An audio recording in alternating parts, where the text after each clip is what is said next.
Hey, how's it going on? Just back in with another sequence video. I came across this one based on the hangout that I just finished earlier. And Isaiah 59 was brought up to cite something.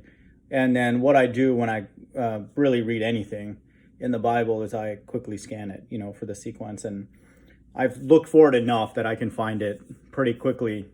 I just need to look for a couple of key words. The one that I look for most is salvation. And so once I see that, it's almost, certain that after that, it's going to follow the sequence of the end times. And so I'll record this one and, log this one to the collection. There's a little bit of numerology here too, which I find amazing. But Isaiah 59, and then really all the verses 1 to 15 talk about the environment, which is going to lead to salvation. And so I'm not going to read all of them, but, I'll read a few of them. Isaiah 59:9, therefore is judgment far from us. This is where the Bible says, Mystery Babylon, America will sit as a queen and see no sorrow. And so that's going to permeate through the entire earth. So the mindset of the earth during the last days prior to salvation, therefore is judgment far from us. Neither do justice overtake us. We will wait for light, but behold obscurity, for brightness, but we will walk in darkness. Okay. Christ is going to come as a thief in the night. In transgressing, in verse 13, in transgressing and lying against the Lord and departing away from our God, speaking oppression and revolt, conceiving and uttering from the hearts words of falsehood. Okay, there's just lies everywhere. Here's the interesting numerology, Isaiah 59:14, verse 14, 44, the first few words, and judgment is turned away from God's elect. Okay, so that's a coded reference, but verse 14, and judgment is turned away backward. Okay, and justice standeth afar off, for truth is fallen in the street, and equity cannot enter. Okay.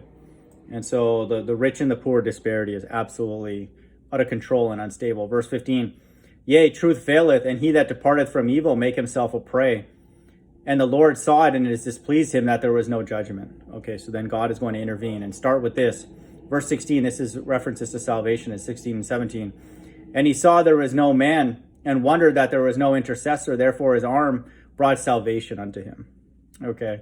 And his righteousness, it sustained him. Verse 17, for he put on righteousness as a breastplate and a helmet of salvation upon his head. Okay. And he put on the garments of vengeance for his clothing and was clad with zeal as a cloak. And so after the elect are taken away, it begins the wrath of God. Okay. Which is what we're going to read here. Verse 18, according to their deeds, accordingly he will repay fury to his adversaries. That's in verse 18, 666. Recompense to his enemies, to the islands he will repay recompense. Okay, so he's going to hurt the earth as well. The earth is going to be lit on fire, ultimately. Verse 19, so shall they fear the name of the Lord from the west, and his glory from the rising of the sun. When the enemy shall come in like a flood, the Spirit of the Lord shall lift up a standard against him. Lift it up. Okay, he's going to be returning in the sky. Verse 20, and the Redeemer shall come to Zion, and unto them that turn from transgression in Jacob, saith the Lord. Christ is going to be returning with his elect. Okay. And so just know that.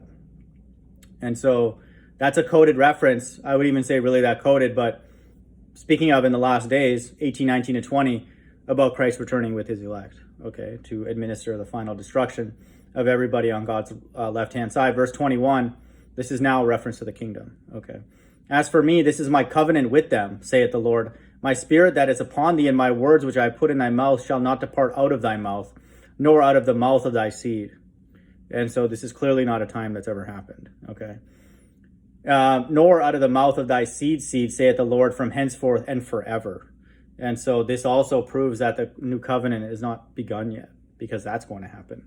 Okay. And so there will only be essentially faithful words in the mouth of his elect. And so Isaiah 59 reaffirms the sequence of the end times perfectly. Hope everyone's doing well. Bye.